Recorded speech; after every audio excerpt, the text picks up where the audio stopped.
Gigi Daliknya, General Manager Ducati Corse, menjelaskan mengapa pabrikan Borgo Panigale memilih menggunakan beberapa bagian dari GP24, di antaranya mesin saat MotoGP 2025. Sekarang diketahui secara resmi bahwa Ducati akan memulai musim 2025 dengan mesin yang lebih tua, yaitu mesin Desmosedici GP24, bukan mesin yang dibuat untuk GP25. Pertanyaan utama selama tes musim dingin untuk tim Borgo Panigale itu adalah spesifikasi mana yang akan dipilih. Dengan Pecco Bagnaia dan Marc Marquez mengungkapkan keraguan mereka tentang unit daya.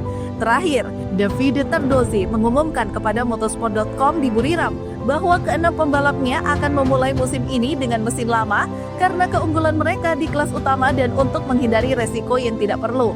Karena versi baru ini masih membutuhkan perbaikan di beberapa aspek, seperti pengereman.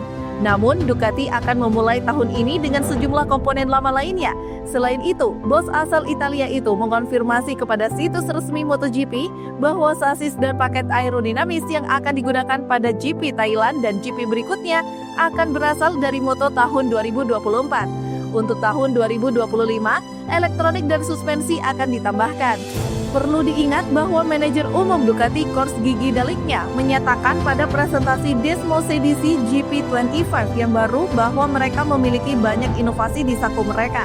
Tetapi mereka hanya akan mengeluarkannya setelah yakin bahwa inovasi tersebut akan membuat perbedaan. Sekarang, setelah tes Sepang dan Buriram, insinyur asal Venesia ini menjelaskan lebih lanjut tentang masalah ini. Dan dalam sebuah unggahan di akun media sosial menjelaskan mengapa pabrik yang berbasis di Bologna itu mengambil keputusan ini menjelang balapan pertama tahun ini. Kami tentu saja puas dengan hasil kecepatan yang ditunjukkan dalam pengujian. Tujuan yang kami tetapkan, serta filosofi yang akan diterapkan, sudah jelas dan telah disampaikan kepada para pembalap kami. Hanya apa yang jelas lebih baik mesin 2024 yang akan diterapkan segera, sejak balapan pertama. Sisanya akan dievaluasi dengan tenang, ditingkatkan dan diaplikasikan selama musim ini, yang menjanjikan akan lebih panjang dari sebelumnya.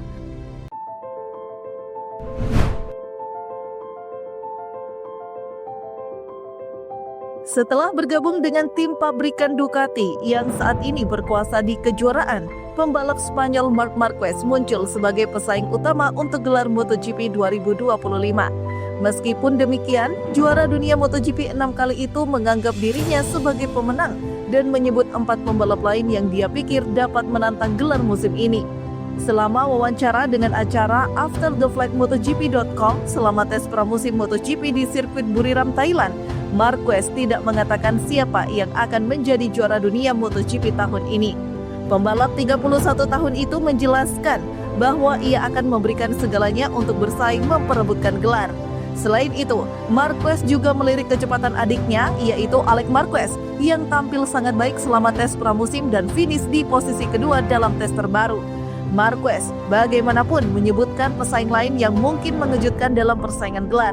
Meskipun dia tidak ingin difavoritkan menjadi salah satu kandidat juara dunia, Marquez mengatakan bahwa penampilannya di Buriram adalah bukti kuat bahwa ia akan menjadi salah satu pembalap yang harus dikalahkan pada balapan pembukaan musim.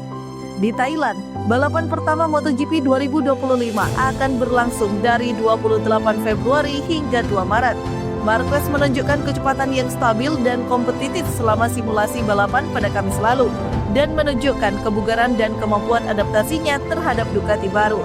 Marquez juga menyoroti kinerja luar biasa Ducati pada tes pramusim dengan menunjukkan bahwa tim telah memulai dengan langkah tepat sejak tes pertama. Menurut Marquez, mereka telah berhasil menyelesaikan semua elemen daftar tes, termasuk simulasi balapan dan sprint, dan telah mengidentifikasi dengan jelas area yang perlu ditingkatkan. Dengan kinerja yang luar biasa pada pramusim dan kinerja terbaik Ducati, Marquez muncul sebagai salah satu kandidat utama untuk gelar MotoGP 2025. Namun, pembalap berjulukan Baby Alien itu sadar bahwa ia tidak akan sendirian dalam pertarungan tersebut.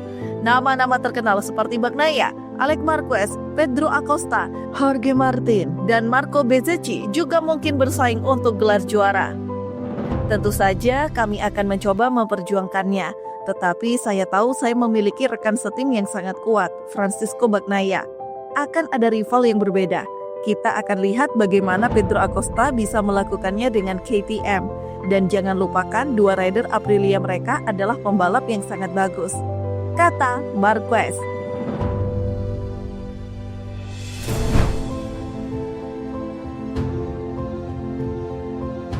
Setelah menunjukkan peningkatan yang signifikan di tes pramusim MotoGP 2025, Joan Mir memiliki satu permintaan untuk Honda. Setelah penampilannya di tes pramusim MotoGP 2025 di sirkuit Buriram, Thailand pekan lalu, Mir akhirnya membuat dapat tersenyum. Honda melihat hasil yang cukup baik selama 2 hari pengujian. Joan Mir dan Luca Marini, keduanya dari Honda HRC Castrol, silih berganti menempati posisi tembus 10 besar.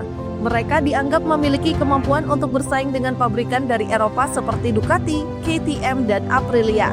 Namun demikian, mereka mencapai hasil yang lebih baik daripada para rider Yamaha, sesama pabrikan Jepang. Dengan tembus waktu lap 1 menit 29,399 detik, Mir berada di posisi ke-6. Mir sangat bangga melihat kemajuan motor RC213V yang cepat, yang selama ini membuatnya sangat frustasi dan hampir pensiun dini tahun lalu. Sekarang, Mir cuma minta Honda bisa memperbaiki satu hal soal motor pabrikan Asaka Jepang itu demi kelancaran ke seri perdana MotoGP Thailand 2025. Mantan rider Suzuki X-Star tersebut jujur baru merasakan kehilangan motivasi serendah ini sejak gabung Honda.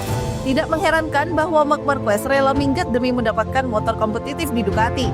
Namun, berkat kemajuan yang mereka lakukan selama tes private di Buriram pada Januari lalu, Mir mulai kembali bersemangat di jalan. Dengan ritme yang konsisten dan terus menanjak, rasanya Mir seperti tertampar ketika mendapati dirinya, bahkan untuk tembus 10 besar saja susah bersama Honda. Podium terakhir Mir terjadi saat Suzuki belum gulung tikar di musim 2022. Saya tidak pernah mengalami momen buruk sampai saya tiba di Honda, dan saat itulah pengembaraan dimulai. Sangat mudah kehilangan motivasi ketika Anda selalu termotivasi oleh hasil dan tiba-tiba Anda tidak mendapatkannya lagi. Honda terus bersiap dengan memasuki era baru yang ditandai dengan kehadiran orang-orang Eropa dalam pengembangan. Sorotan utamanya tertuju kepada Romano Albesiano, ex-direktur teknis Aprilia yang dipercaya untuk mengisi jabatan serupa di Honda.